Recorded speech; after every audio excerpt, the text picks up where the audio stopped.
nung nalaman niya yung balita, yung mama ko. Kasi ever since, umiinom talaga siya ng Iron Worldwide Barley. As in, ako pa pumili nun.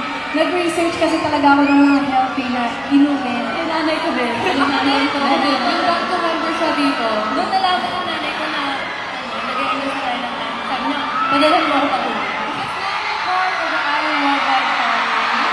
Hindi ito ang aking home pagkita. Kasi, we're part of the Iron family, di ba sabi ko nga? Pero ayun nga, we're on to our last song, guys. Since it's our last song,